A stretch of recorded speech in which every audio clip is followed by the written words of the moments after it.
Hey YouTubers, 95 Speed GTA. I'm going to make a wrap-up video for not my Chrysler Sebring, because my Chrysler Sebring is long gone, but on my 1995 Ford Taurus GL. After I got rid of my Sebring, I needed another car, because I always have my Caravan as my primary car, but I always like to have a secondary car, just in case if something happens, I have something else to drive around.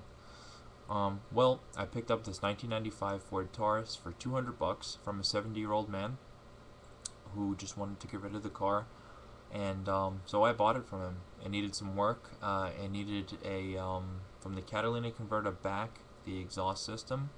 It needed a rear bumper. It needed a tail light and a tail light filler panel, and it had a pinhole in the radiator, but I plugged that up. Other than that, the car was in running, driving, mechanically sound condition, except for the exhaust system. So what this wrap-up video is about is if any of you guys are considering getting a station car or your first car, if you're just getting your license or anything, and you have the opportunity to get one of these 1992 to 1995 Ford Taurus, station wagon, Ford Taurus SHO, Mercury Sable.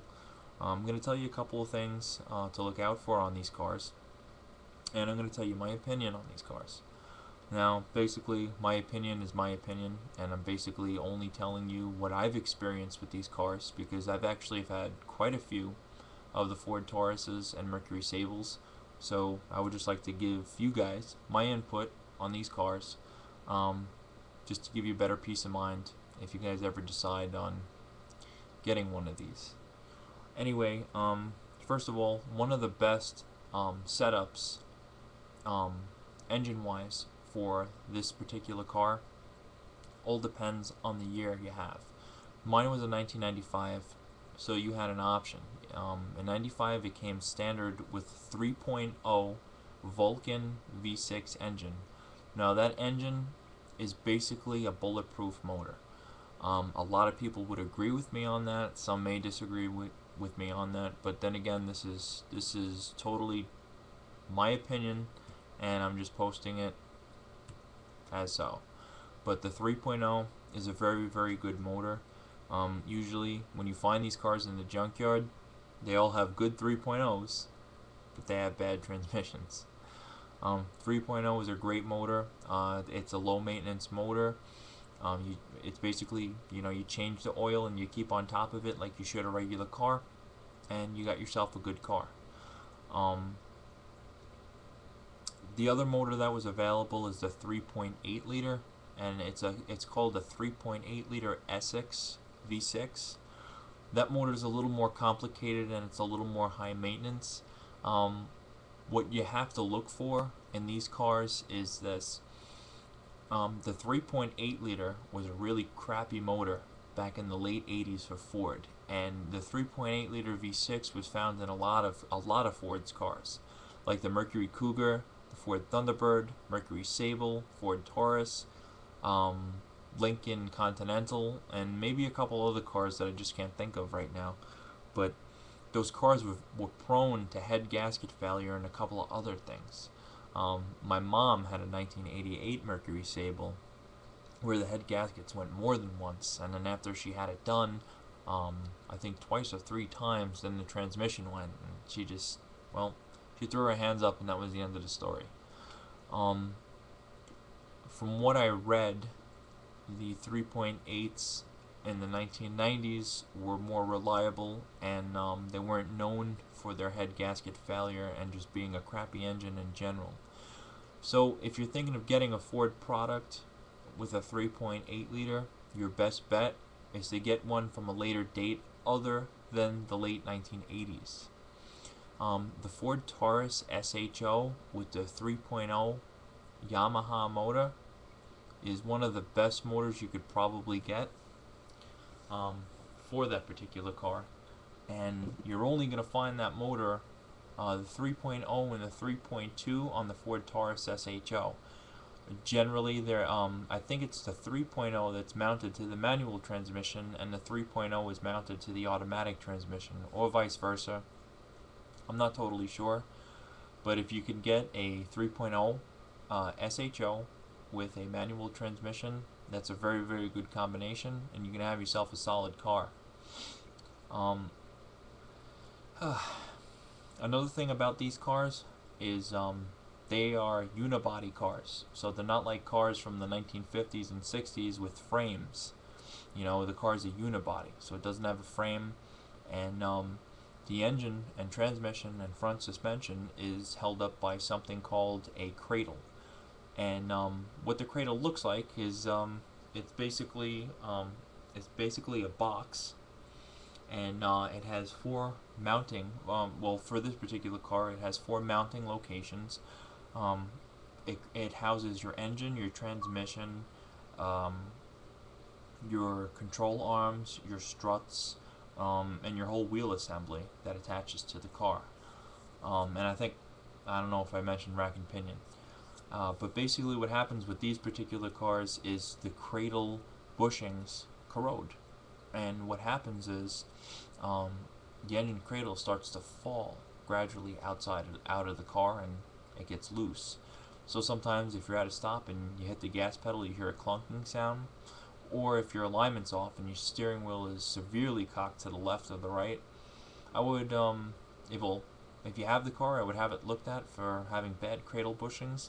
Or if you're looking at getting a car like this, I would have those cradle bushings checked out. A good way to check for it is basically to look underneath the car. Usually you'll find a clearance where the cradle bolts, if you look underneath the car, and if you see the radiator, on the left and the right hand side of the radiator, you'll see basically a cradle that goes all the way on the bottom of the car. And you'll see the bolts, and you can actually feel to see if you have clearance in there. And sometimes they're so loose that you could even see the bolt sticking out of it.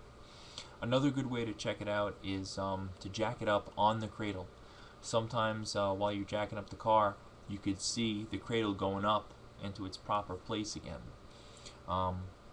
If you have it, and if the car is in really good condition, I would invest in getting them replaced. There are some places on the internet where you can, get them looked at. Not get them looked at, you can order the new bushings. Another thing on these cars is the transmissions. Now, what you want to do is, if you're going to get one of these cars, my suggestion to you is to get the latest model Taurus you could probably find. So if you could find a 1995 Ford Taurus, that's really good. A 94, really good. 93 and down is very iffy because those years play a big part in a transmission part revision that Ford did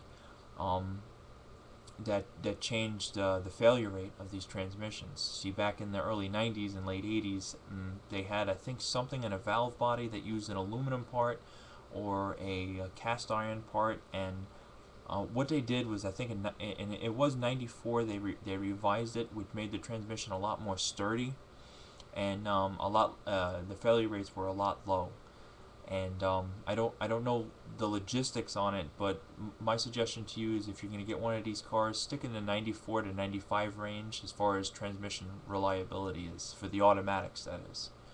One more thing that I would look at is, I would look at the rear suspension. The end links like to rot out of the car, and also the springs like to break in the back.